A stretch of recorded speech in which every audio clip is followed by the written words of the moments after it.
Les dépenses que tu as fait pour ton glow-up n'étaient probablement pas un bon investissement. Pas pour te dire que c'est mal de vouloir te transformer. Même l'une des choses les plus profondes qui soit. Pouvoir évoluer, prendre soin de soi, construire quelque chose de solide, c'est justement ce que je défends ici sur ma chaîne. Il y a une version du glow-up qu'on te vend et une version qui ressemble à de la transformation, qui a les codes, mais qui au fond est très vide. Et cette sensation-là dont on va parler, elle te vide. Je vais te montrer comment ce mécanisme fonctionne avec les chiffres, de la psychologie, avec ce que moi j'ai mis du temps à voir.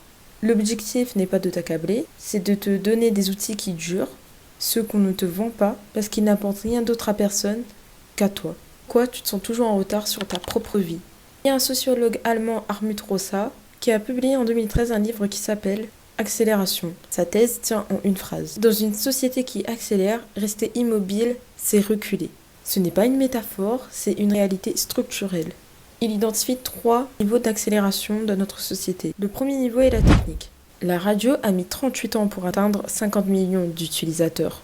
La télé, elle en a mis 13 ans. Internet, 4 ans. Instagram, 2 ans et demi. Et ChatGPT, 2 mois. Deuxième niveau, les normes sociales. Ce qui était considéré comme normal il y a 10 ans, carrière linéaire, rester dans la même ville, ne pas être visible sur les réseaux sociaux, est aujourd'hui perçu comme archaïque dans certains milieux. Les règles changent plus vite qu'on ne les apprend. Le troisième niveau est le rythme de vie. On fait plus de choses en moins de temps et paradoxalement, on a l'impression de faire encore moins, parce que le volume de ce qu'on pourrait faire grandit encore plus vite que notre capacité d'exécution. Rosa appelle ça le paradoxe du tapis roulant. Tu t'épuises à courir, ta position relative reste la même, tu cours encore plus vite parce que le tapis s'accélère. Et ce tapis roulant a été construit par quelqu'un. Ce quelqu'un encaisse à chaque fois que tu accélères. Voyons exactement comment. L'économie de l'attention et comment elle te cible. En 2022, les dépenses mondiales en publicité numérique ont dépassé 500 milliards de dollars pour une seule année. Cette somme existe pour une seule raison, créer un sentiment de manque artificiel dans le cerveau. Les algorithmes sont conçus pour maximiser l'engagement. Et l'engagement le plus puissant n'est pas la joie, c'est l'insatisfaction. La joie te satisfait, l'insatisfaction, elle, te fait revenir. Il y a une étude publiée dans le Journal of Experimental Social Psychology qui montre que la comparaison sociale ascendante, quand tu te compares à quelqu'un que tu perçois comme mieux que toi, active les mêmes circuits mentaux que la douleur physique légère. Ce que je viens de dire n'est pas une comparaison, c'est vraiment ce qui se procure. Quand tu perçois quelqu'un que tu penses être mieux que toi et une mini plaie que tu as, eh bien c'est la même sensation que tu as. Tu scrolles 10 minutes, tu vois 40 corps sculptés, 10 000 peaux très lisses, 30 routines matinales irréprochables. Ton cerveau enregistre tout ça comme une déviation par rapport à une norme. Une norme qui n'existe que sur le fil. Une norme que tu n'atteins pas. Et là, la deuxième s'enchaîne. La publicité arrive et elle dit « Voilà ce qu'il te manque, voilà ce qu'il faut acheter pour combler ce manque ». Les économistes comportementaux expliquent ça comme le marketing du déficit. On ne te vend pas un produit, on te vend la solution à une douleur qu'on vient de t'affliger. C'est un système parfaitement construit, pas par accident, par design. Il fonctionne parce qu'il joue sur quelque chose de profondément humain, le désir de s'améliorer. Il ne crée pas ce désir, il le détourne. Et les chiffres de ce détournement, ils vont te parler. Là, on se pose la question, qui gagne vraiment quand on glow up ? La raison est évidente, le marché du fitness, quand tu vas à la salle de sport. 100 milliards de dollars à l'échelle mondiale en 2023. Abonnement, coach en ligne, appli, matériel. Et selon une étude de l'université de Canterbury, environ 80% des personnes prennent un abonnement de salle de sport en janvier et ne l'utilisent plus après 5 mois. Le secteur a structurellement besoin de tes abandons pour continuer. Un abonné assidu coûte cher en infrastructure. Un abonné fantôme, lui, paie sans consommer. Nous avons aussi le marché de la skincare et de la beauté. Plus de 571 milliards de dollars en 2023. Tant qu'à la projection à 800 milliards de dollars d'ici 2028. Les soins pour la peau représentent à eux seuls 148 milliards. Et c'est le segment qui croît le plus vite. Notamment grâce à la culture de la skincare routine que les plateformes ont rendue virale. Chaque nouvelle routine virale égale un nouveau cycle d'achat. Pas parce que ton ancienne routine ne fonctionnait pas, mais parce qu'une nouvelle tendance a été créée. La cerise sur le gâteau, le marché de la fast fashion. Elle représente 30% de l'industrie textile mondiale. La rotation des tendances toutes les 2 à 3 semaines, contre 2 saisons par an il y a 20 ans. En 1990, une femme possédait en moyenne 9 vêtements neufs par an. Aujourd'hui, 68. 7 fois plus. Est-ce que les gens sont 7 fois plus heureux ? 7 fois plus à l'aise dans leur corps. Des études sur le bien-être subjectif disent que non. Et là encore, qui gagne? Les marques, les plateformes, un écosystème entier d'intermédiaires, transformer ta motivation, ton glow-up, en un business model. Et cet écosystème, laisse-moi te montrer son anatomie exacte. Laisse-moi te raconter l'histoire de Léa. Léa, elle pourrait être n'importe qui. Elle pourrait être toi, elle pourrait être quelqu'un que tu connais. Janvier, Léa décide que cette année est la bonne. Premièrement, elle voit des glow-up en ligne. Les polices, les routines, les avant-après, qui semblent presque magiques. Premier achat, quelques produits pour commencer. 20 €, 40, 60, c'est raisonnable pour ce qu'il est, pour ce qu'il promet. Deuxièmement, elle se rend compte que ces produits nécessitent un prep.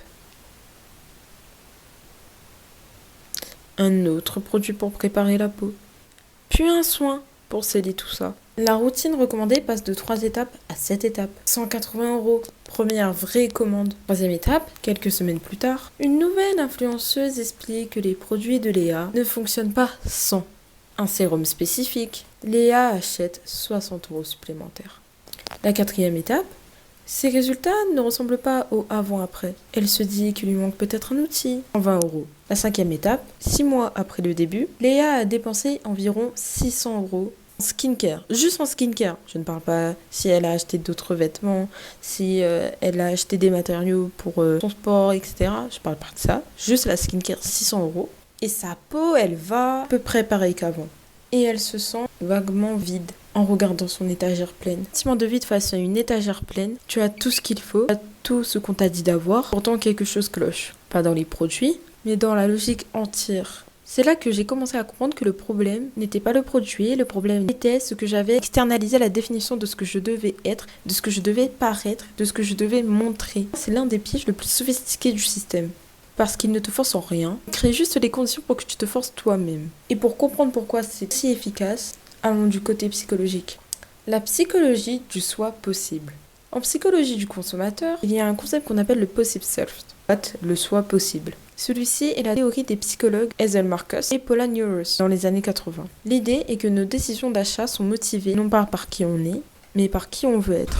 On n'achète pas une crème à 80 €, on achète la version de soi qui se révèle avec une peau impeccable. On n'achète pas simplement un abonnement en salle de sport, on achète l'image en soi dont on veut révéler. On achète l'image de soi en forme qu'on veut projeter. On n'achète pas des vêtements tendance.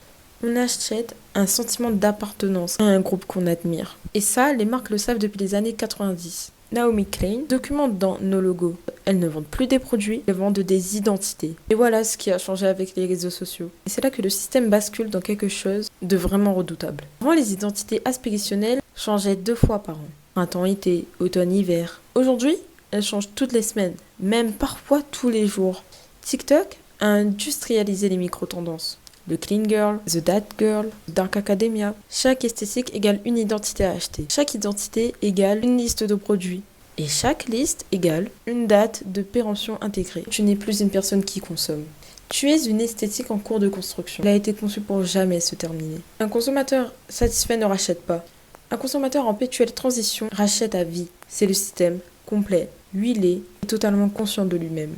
Ce n'est pas une vidéo complotiste, je ne cherche pas du tout à faire ça, c'est pas la DA. La dernière fois que tu as voulu glow up. Pourquoi?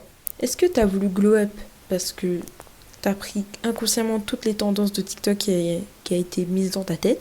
Peut-être avant de t'endormir, tu as scrollé en regardant quelqu'un qui t'inspirait, ou simplement pour toi, une envie intérieure, quelque chose qui t'anime, qui t'appelle. Tu sais que ton potentiel, ta lumière, elle est là et qu'elle a envie de... Écris ta réponse en commentaire, pas besoin que ça soit parfait, juste vrai. Le domaine où je me sens le plus tirée par l'extérieur, c'est la peau, le corps, la productivité, le style, l'image en général. Écris-le, parce que nommer quelque chose, c'est déjà ne plus être le prisonnier sans le savoir. Et maintenant, ce qu'on fait concrètement, je vais te nommer 5 principes concrets et à tester, dès aujourd'hui. Je ne veux pas que tu sortes d'ici avec une culpabilité de plus. Ce n'est pas le message prend la propriété de ton glow-up. Le premier principe est le test des 72 heures. Avant tout achat glow-up ou tout achat tout court, plus de 30 €. Attends 3 jours. Si l'envie est toujours là, elle n'est probablement pas une réponse algorithmique. Si elle a disparu, d'économiser 30 €. Le seul principe peut réduire tes dépenses impulsives liées à l'image de 40 à 60% selon les études en économie comportementale. Le principe numéro 2 est d'identifier ta version stable. Une feuille, Décris comment tu te sentirais si tu étais réellement pas la meilleure version de toi, la meilleure version hypothétique marketée, juste toi, ton ancrage, ta stabilité.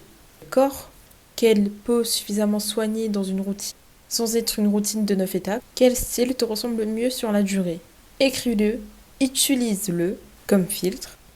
Est-ce que cet achat t'approche ou t'en éloigne? C'est là que ton glow-up n'est pas une simple dépense, n'est pas qu'un simple investissement que tu crois qu'il y a retour sur investissement.